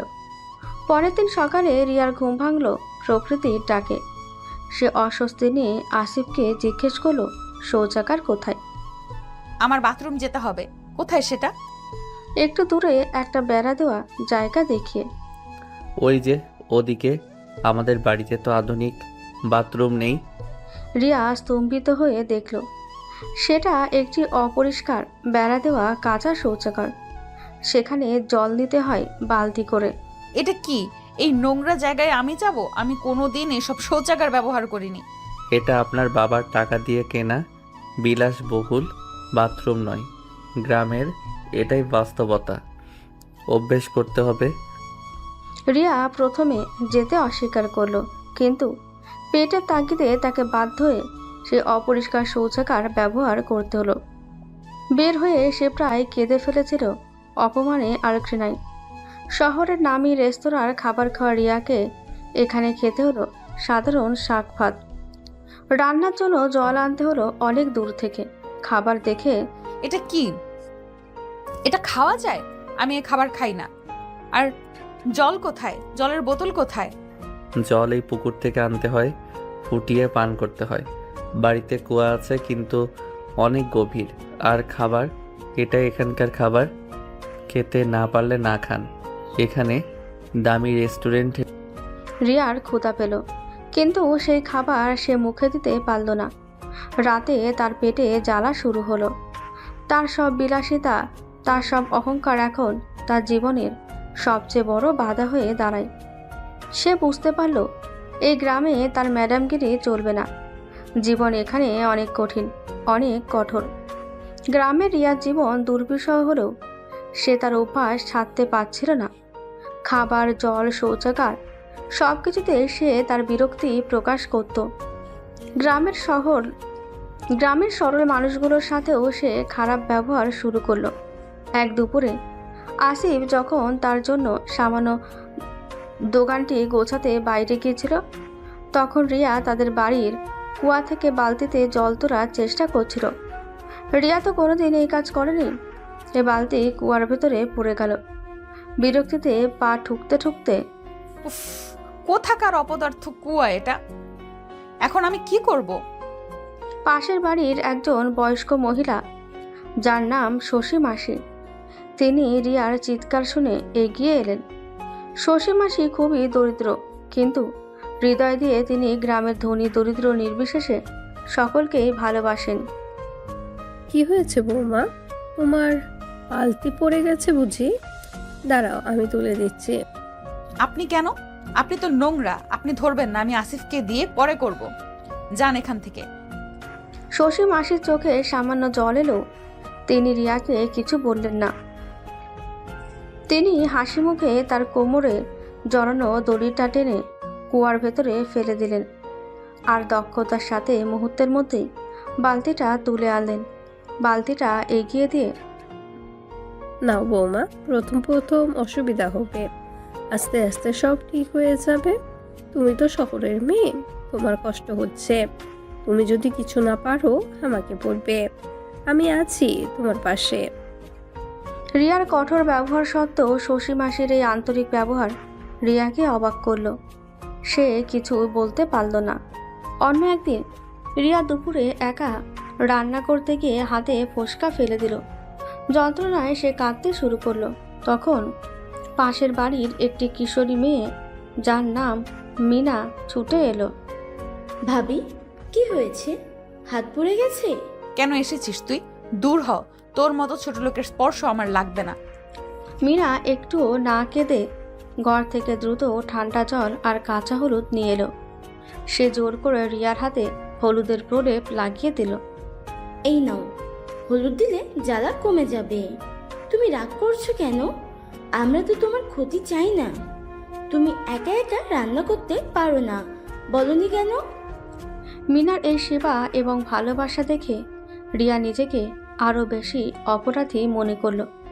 গ্রামের এই মানুষগুলো, যাদের সে ছোট লোক বলে ঘৃণা করত, আজ তারা তার চরম খারাপ ব্যবহারও ভালোবাসায় ফিরিয়ে দিচ্ছে। সন্ধ্যার পর আসিফ দোকান থেকে ফিরলে রিয়া লক্ষ্য করল গ্রামের অনেকেই তাদের বাড়িতে কিছু সবজি, ডিম বা ফল দিয়ে যাচ্ছে। আসিফকে ফিসফিস করে, এরা কারা? এরা কেন দিচ্ছে এসব? এরা গ্রামের মানুষ। আমি ছোট দোকানটা শুরু করেছি তো, তাই আশীর্বাদ করছি। আর আমি ওদের বাড়িতে কাজ করতাম, তাই ওরা ভালোবাসে। কিন্তু আমি তো এদের সাথে খুব বাজে ব্যবহার করেছি। এরা আপনার মতো নয়। এদের কাছে টাকা বা অহংকার বড় নয়, সম্পর্ক আর মানবতা বড়। এদের মনে কোনো বিদ্বেষ নেই। আপনার বাবার অহংকার আপনাকে যতটা কষ্ট দিয়েছে, এদের সরলতা ততটাই শান্তি এনে দিতে পারে। রিয়া এবার চুপ করে গেল। গ্রামের মানুষের এই নিঃস্বার্থ ভালোবাসা তার কঠিন হৃদয়ের বরফ গলাতে শুরু করলো। সে বুঝতে পারল ছোট লোক সে নয়, বরং তার অহংকারিতাকে ছোট করে রেখেছিল। গ্রামে এসে আসিফ তার নতুন জীবন শুরু করলো। রায়হান সাহেব যে সামান্য দোকানটি করে দিয়েছিলেন, তাতে বিশেষ আয় হচ্ছিল না। কিন্তু রিয়াকে তো সাধারণ শাক ভাত ছাড়া ভালো কিছু দেওয়া যাচ্ছিল না। রিয়া তখনও পুরোপুরি মানিয়ে নিতে পারেনি। রিয়া যতই অহংকার করুক, ও তো অভ্যস্ত নয় এই কষ্টে। শহরের মেয়ে ভালো কিছু খাবার না পেলে অসুস্থ হয়ে পড়বে। একদিন সকালে আসিফ তার দোকান বন্ধ রাখল। সে সোজা গ্রামের মাঠে চলে গেল। গ্রামের মানুষেরা তাকে দেখে অবাক হলো। আসিফ একজন দিনমজুরের সাথে কথা বলে তার জমিতে সারাদিনের জন্য কাজ শুরু করলো। কাঠফাটা রোদে কোদাল চালাতে গিয়ে আসিফের শরীর দিয়ে দরদর করে ঘাম ঝরতে লাগলো। তার শহরের বাবুগিরির সামান্য ছাপটুকু মুছে গেল কঠোর পরিশ্রমে। সারা দিনের অক্লান্ত পরিশ্রমে তার পিঠ হাত ব্যথা হয়ে গেল। সন্ধ্যা নামার আগেই সে তার মজুরি পেল, সামান্য কিছু টাকা। সেই টাকা হাতে নিয়ে আসিফ সোজা বাজারে গেল। সে বাজারে সব থেকে ভালো জিনিসগুলো খুঁজল। রিয়া শাক ভাত খেতে পারেনি, তাই সে ভালো দেখে কিছু মাছ আর একজোড়া ভালো মুরগি কিনল। এরপর সে রিয়াকে পরার জন্য একটি নতুন কিন্তু সাধারণ সুতির শাড়ি কিনল। শাড়িটা দেখে তার মনে পড়ল রিয়া সবসময় দামি লেহেঙ্গা বা ডিজাইনার ড্রেস পরত, তবুও তার সাধ্যমতো এটাই সেরা। আসিফ যখন বাড়ি ফিরল তখন তার শরীর ক্লান্তিতে ভেঙে পড়েছিল। তার জামাকাপড় কাদা আর ঘামে ভেজা, হাতে মাছ, মুরগি আর শাড়ির প্যাকেট। অবাক হয়ে, তুমি কোথায় গিয়েছিলে সারাদিন? আর তোমার এই অবস্থা কেন? দোকানে তো তেমন বিক্রি নেই, তাই ভাবলাম যদি দিন মজুরের কাজ করে কিছু টাকা আসে। দিনমজুর তুমি, কিন্তু কেন? তোমার শরীর খারাপ করবে তো। হাতে থাকা জিনিসগুলো এগিয়ে দিয়ে এটা তোমার জন্য। তুমি ভালো কিছু খেতে পারছিলে না, আর তোমার শাড়িও কাদায় নষ্ট হয়ে গেছে, তাই একটা শাড়ি কিনলাম। রিয়া মাছ আর মুরগি দেখেও ততটা অবাক হলো না যতটা হলো শাড়ির প্যাকেট আর আসিফের বিধ্বস্ত চেহারা দেখে। আসিফ তার জন্য সারাদিন মাঠে কাজ করেছে, যে রিয়া তাকে চোরলোক বলে ঘৃণা করত। আজ সে আসিফ তার ভালো থাকার জন্য নিজের শরীরকে কষ্ট দিচ্ছে। রিয়ার চোখে জল এসে গেল। সেই জল অহংকার বা অপমানের জন্য নয়, বরং অনুশোচনা আর নতুন উপলব্ধির। আমার জন্য এত কষ্ট করার কি দরকার ছিল? তুমি তো আমার প্রতি রাগ দেখাতে পারতে। রাগ দেখিয়ে কি হবে রিয়া? আপনি আমার স্ত্রী, আপনার কষ্ট হচ্ছে সেটা আমি সহ্য করতে পারি না। আমি তো শুধু একজন মানুষ, আর আপনি আমার কাছে আপনার অহংকার নয়, আপনি সব। রিয়া এবার আর কোনো বাজে কথা বলতে পারল না। সে নিচু হয়ে আসিফের হাত থেকে জিনিসগুলো নিল। তার মনে হলো আসিফের ঘামে ভেজা শরীর আর কাদামাখা পোশাকের ভেতরেই যেন সত্যিকারের মানবতা লুকিয়ে আছে। সেই রাতে রিয়া সেই নতুন শাড়িটা পরে আসিফের রান্না খাবার রান্না করলো। প্রথমবার তাদের রান্নাঘরে ভালোবাসার গন্ধ ছড়ালো। দিন যেতে থাকলো। রিয়া দেখলো আসিফ প্রতিদিন তার জন্য অক্লান্ত পরিশ্রম করছে, কখনো দোকানে কখনো মাঠে দিনমজুরের কাজ করে। সে যেটুকু উপার্জন করে তার বেশিরভাগটাই রিয়ার স্বাচ্ছন্দ্যের জন্য খরচ করে। রিয়াকে ভালো খাবার এনে দেওয়া, ঘরের খুঁটিনাটি জিনিস ঠিক করা, সবই করত সে হাসি মুখে, কোনো অভিযোগ ছাড়াই। রিয়ার কঠিন হৃদয়ে জমতে থাকা বরফের স্তর এবার গলতে শুরু করলো। সে দেখল গ্রামের সাধারণ মানুষগুলো যাদের সে ঘৃণা করত, তারা কতটা নিঃস্বার্থ আর মানবিক। অন্যদিকে আসিফ, যাকে সে ছোট লোক চাকর বলে অপমান করত, সে তার জন্য নিজের আরাম আয়েশ সব ত্যাগ করেছে। একদিন সকালে রিয়া নিজেই কুয়োর জল তুলতে গেল। এবার সে সাবধানে হিল ছাড়া খালি পায়ে গেল। জল তুলতে কষ্ট হলেও সে ধীরে ধীরে কাজটা শিখে নিল। শশী মাসি দূর থেকে হাসি মুখে তাকে উৎসাহ দিলেন। আমি এতদিন কি ছিলাম? একটা অহংকারী অন্ধ মানুষ। রাতে যখন আসিফ ক্লান্ত শরীর নিয়ে ফিরত, রিয়া তখন আর শুয়ে থাকতো না। সে নিজেই রান্না করে তার জন্য খাবার সাজিয়ে দিত। এক সন্ধ্যায় আসিফ যখন মেঝেতে শুতে যাচ্ছিল, রিয়া তাকে ডাকলো ধীরে, প্রায় ফিসফিস করে। তুমি কেন মেঝেতে শোবে? তোমার শরীর খারাপ করবে, তুমি খাটে এসো। আমি জানি এই বিয়ে আমরা কেউ চাইনি, কিন্তু এখন তো আমরা স্বামী স্ত্রী, আর তুমি সারাদিন এত কষ্ট করো, তোমার একটু আরাম দরকার।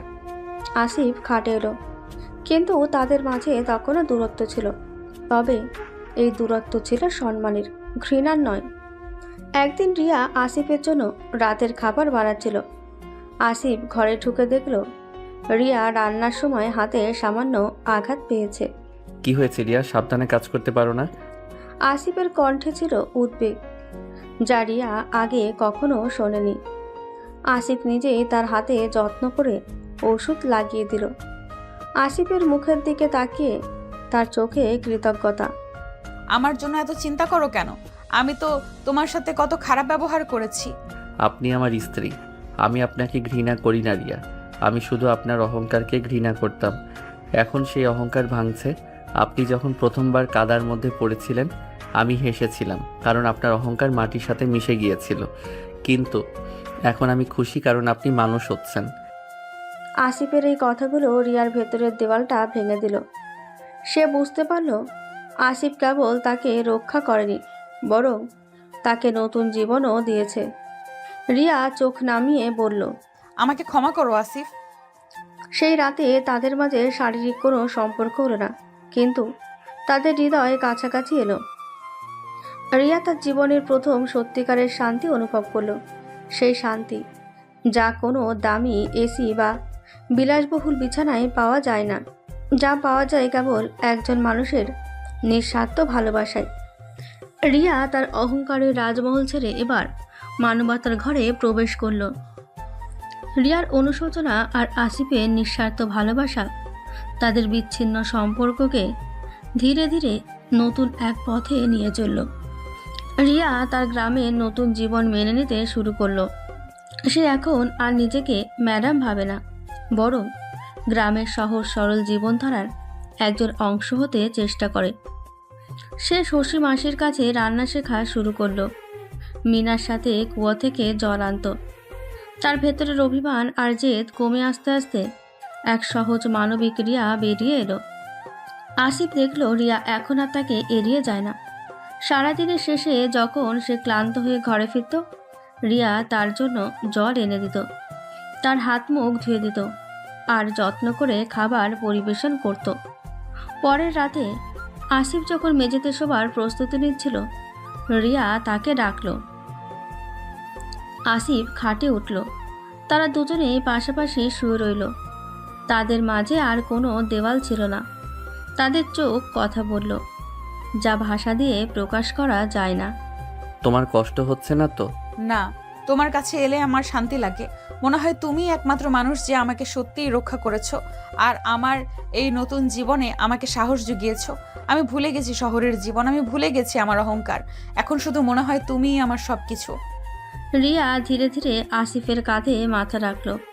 আসিফও দ্বিধা না করে তার হাত দিয়ে রিয়াকে কাছে টেনে নিল। এই প্রথম তারা একে অপরের সান্নিধ্য অনুভব করল।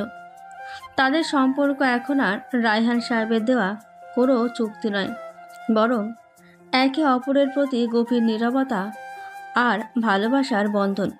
রিয়া, আমি তোমাকে ভালোবাসি আসিফ, আমাকে ক্ষমা করো। আমি তোমাকে অনেক কষ্ট দিয়েছি। আমি চাই তুমি আমাকে তোমার স্ত্রী হিসেবে গ্রহণ করো। আসিফের চোখ জলে ভরে গেল। যে মেয়ে তাকে সারা জীবন ঘৃণা করেছে, আজ সে তার বুকে আশ্রয় চাইছে। তার ভালোবাসার কাছে রিয়ার সব অহংকার পরাজিত হলো। আসিফ রিয়াকে আলতো করে নিজের আরো কাছে টেনে নিল। আমিও তোমাকে ভালোবাসি রিয়া। সব ভুলে গিয়ে আজ থেকে আমরা নতুন জীবন শুরু করব। সেই বাসর রাতে তাদের শরীরের সাথে হৃদয়ের মিলন হলো। সেই রাতে রিয়া আর আসিফের সম্পর্ক এক নতুন গভীরতা পেল। তাদের প্রেম যা শুরু হয়েছিল ঘৃণা আর অভিশাপ দিয়ে, তা এখন বিশ্বাস আর ভালোবাসার এক মজবুত ভিত্তি পেল। তাদের হৃদয় যখন এক হলো, তখন আর কোনো দূরত্ব রইল না। বাসর ঘরটি তাদের জন্য ছিল না, কিন্তু সেই ছোট্ট মাটির ঘরটি তাদের ভালোবাসার মন্দির হয়ে উঠল। রিয়া যে একসময় এই ঘরকে নরক মনে করত, আজ সেই ঘরের উষ্ণতায় নিজেকে খুঁজে পেল। আসিফ তার ভালোবাসার হাত দিয়ে রিয়ার ভেজা চুলগুলো আলতো করে সরালো। তার চোখে ছিল শ্রদ্ধা আর গভীর মমতা। রিয়া প্রথমবার দেখল আসিফের চোখে কোনো লালসা নেই, আছে শুধু বিশুদ্ধ ভালোবাসা। আমি তোমার কাছে ঋণী আসিফ। তুমি আমাকে কেবল বাঁচাওনি, আমাকে ভালোবাসতে শিখিয়েছো। আমি আজ তোমার স্ত্রী। আসিফ তার কপাল রিয়ার কপালে ছোঁয়ালো। তাদের নিঃশ্বাসের উষ্ণতা এক হলো। রিয়া দ্বিধা ভুলে গিয়ে নিজেকে সম্পূর্ণরূপে আসিফের কাছে সমর্পণ করলো। তাদের শারীরিক মিলন হলো, যা ছিল ভালোবাসা, বিশ্বাস আর ত্যাগের এক পবিত্র বন্ধন। সেখানে কোনো অহংকার ছিল না, ছিল না কোনো ঘৃণা, ছিল কেবল দুটি মানুষের আত্মার মিলন। রিয়া প্রথমবার বুঝতে পারল শারীরিক সান্নিধ্য কতটা পবিত্র হতে পারে যখন সেখানে থাকে সত্যিকারের ভালোবাসা। সে অনুভব করলো তার সারা জীবনের বিলাসবহুল জীবন নয়, বরং এই দরিদ্র ঘরের ভালোবাসাটাই তার সবচেয়ে বড় সম্পদ। আসিফ যে একসময় ছিল চাকর, সে আজ তার রাজকুমারী স্ত্রীকে পেল শুধু ভালোবাসা আর সম্মান দিয়ে। সকালের আলো যখন মাটির ঘরের জানলা দিয়ে ভেতরে এলো, রিয়া তখনও আসিফের বুকে মাথা রেখে শুয়েছিল। তার মুখে ছিল এক গভীর শান্তি। সেই রাতে তাদের সম্পর্ক পূর্ণতা পেল, আর তাদের নতুন জীবন শুরু হলো এক মজবুত ভালোবাসার ভিত্তিতে।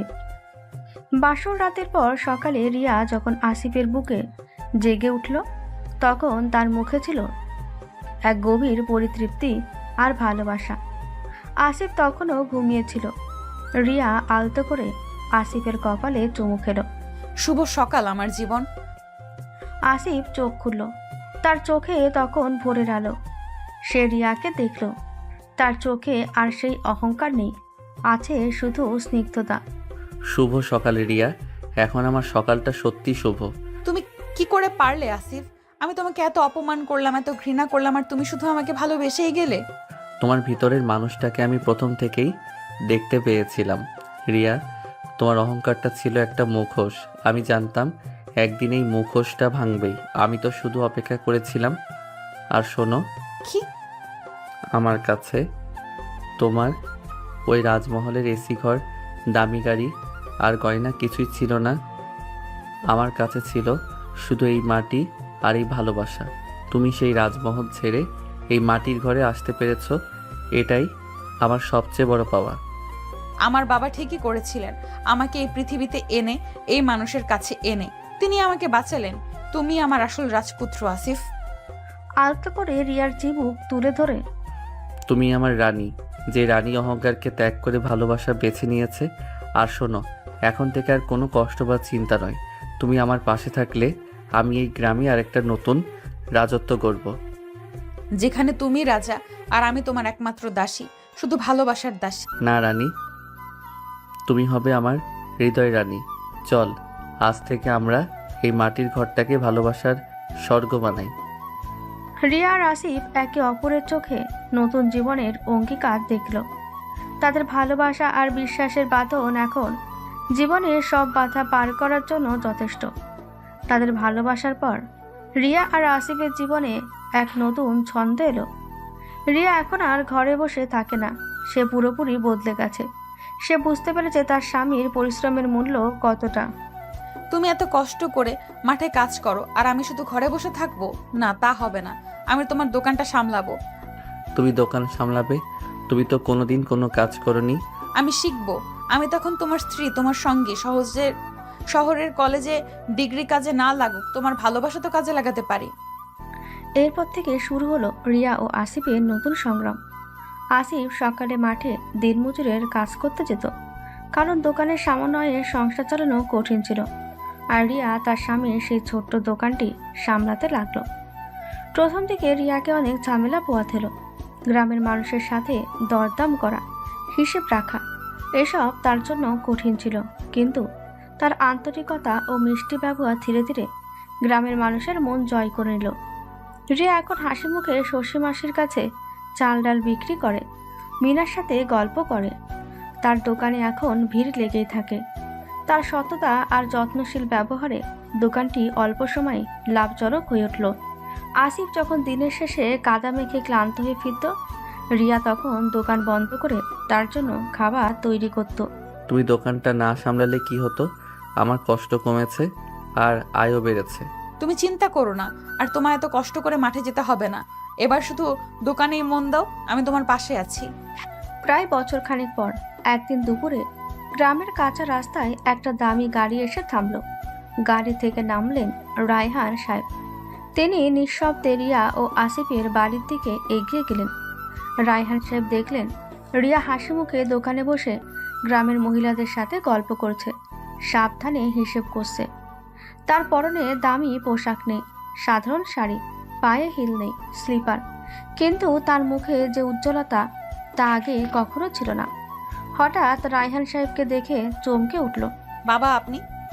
রিয়া দ্রুত উঠে গিয়ে রায়হান সাহেবের পায়ে হাত দিয়ে প্রণাম করল। তার চোখে কোনো অহংকার বা ভয় ছিল না, ছিল শুধু বিনয়। রিয়া, তোকে দেখে চিনতে পারছি না। সাহেব? আসিফের পিঠ চাপড়ে, আর সাহেব নয় জামাই, তুমি আমার মেয়েকে শুধু বাঁচাওনি, তুমি তাকে জীবন দিয়েছো। আমি তো ভেবেছিলাম সে তো এই কষ্ট সহ্য করতে পারবে না, কিন্তু রায়হান সাহেব রিয়াকে জড়িয়ে ধরলেন। তার চোখে তখন আনন্দাশ্রু। তুই সত্যিই বদলে গেছিস মা।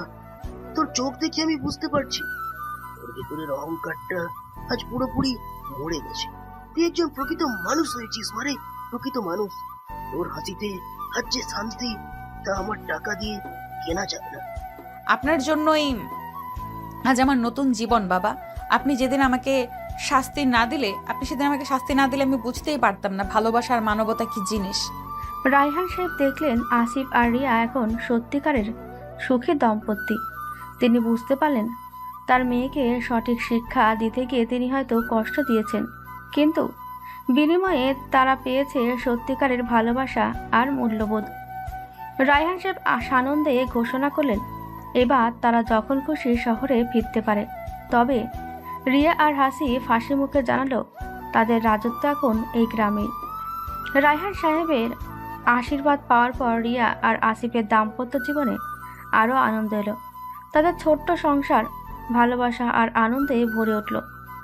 আসিফ এখন মাঠে যাওয়া অনেকটাই কমিয়ে দিয়েছে। রিয়া দোকান সামলায় আর আসিফ তাকে নতুন পণ্য আনা ও হিসেব রাখার কাজে সাহায্য করে। তাদের যৌথ প্রচেষ্টায় দোকানটি এখন বেশ সফল। এর কিছুদিন পরের কথা, একদিন সকালে রিয়া তার নিত্যদিনের কাজ করতে গিয়ে হঠাৎ অসুস্থ বোধ করলো। বমি বমি ভাব আর মাথা ঘোরা শুরু হলো। কি হলো রিয়া, তোমার শরীর খারাপ লাগছে? তুমি তো কাল রাতেও ভালোভাবে ঘুমাওনি।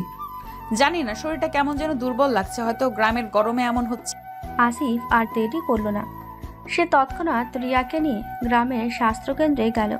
সেখানকার ডাক্তার একজন প্রবীণ মহিলা রিয়াকে পরীক্ষা করলেন। পরীক্ষা শেষে তিনি হাসি মুখে আসিফকে জানালেন এক দারুণ সুখবর। রিয়া, তোমাকে দেখে মনে হচ্ছে তোমার জীবনে এক নতুন অতিথি আসছে। তোমরা বাবা মা হতে চলেছো। রিয়া আর আসিফ দুজনেই প্রথমে হতবাক হয়ে গেল, তারপর তাদের চোখে মুখে নেমে এলো আনন্দের বন্যা। তাদের ভালোবাসার ফসল, তাদের কঠিন জীবনের লড়াইয়ের পর এই সুখবর যেন স্বর্গের আশীর্বাদ। আনন্দে রিয়াকে জড়িয়ে ধরে, রিয়া, তুমি মা হতে চলেছ। আমার জীবনের সেরা খবর এটা। আসিফ, আমি বিশ্বাস করতে পারছি না, আমাদের সন্তান। গ্রামের সেই ছোট্ট বাড়িতে মুহূর্তেই আনন্দের ঢেউ লাগলো। শশী মাসি এবং মিনা খবরটা শুনে ছুটে এলেন।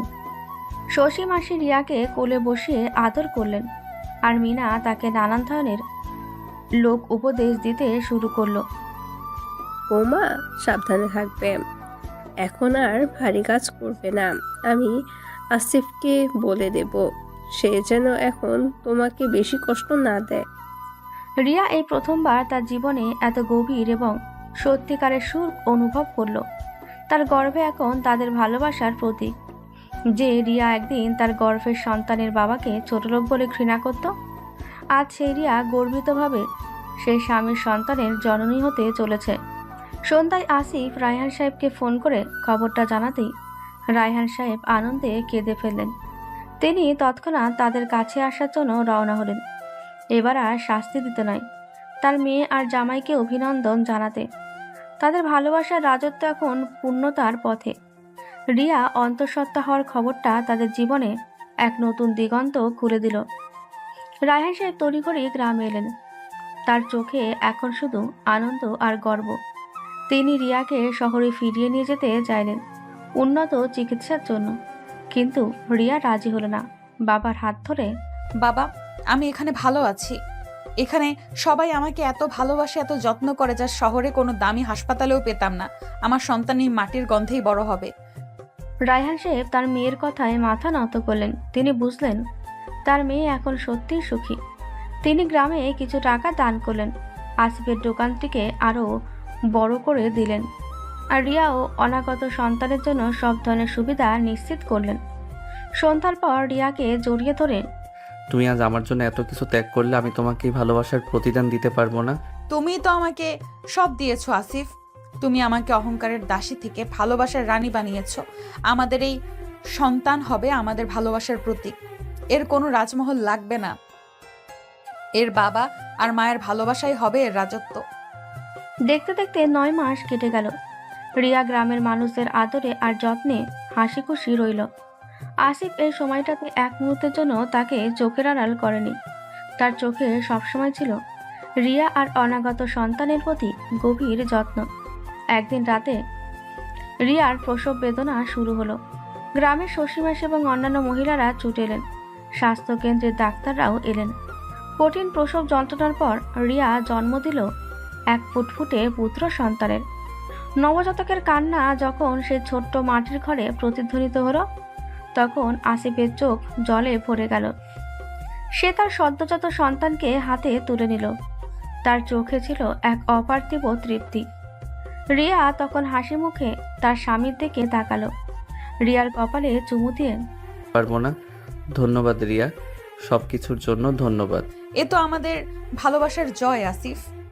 রায়হান সাহেব যখন গ্রামে এসে তার নাতিকে দেখলেন তখন তিনি আবেগাপ্লুত হয়ে পড়লেন। তিনি তার জামাই আর মেয়েকে নিয়ে গর্বিত হলেন। রিয়া আর আসিফ সিদ্ধান্ত নিল তাদের সন্তানের নাম হবে অর্ণব, যার অর্থ সমুদ্র। যেন তার জীবনটা হয় ভালোবাসার মতো বিশাল আর গভীর। যে কাহিনী শুরু হয়েছিল তীব্র ঘৃণা, অহংকার আর অভিশাপ দিয়ে, সেই কাহিনী শেষ হলো নিঃস্বার্থ ভালোবাসা, ত্যাগ আর মানবতা দিয়ে। রিয়া তার অহংকারের রাজমহল ছেড়ে মাটির ঘরে নেমে এসেছিল বটে, কিন্তু সেই মাটির ঘরে সে খুঁজে পেল তার সত্যিকারের পরিচয়, তার সত্যিকারের ভালোবাসা। আসিফের অভিশাপ সত্য হয়েছিল, রিয়ার অহংকার ভেঙেছিল, কিন্তু সেই অভিশাপই তাদের জীবনের সবচেয়ে বড় আশীর্বাদ হয়ে এসেছিল। তারা প্রমাণ করল ভালোবাসা আর মানবতাই জীবনের আসল ঐশ্বর্য।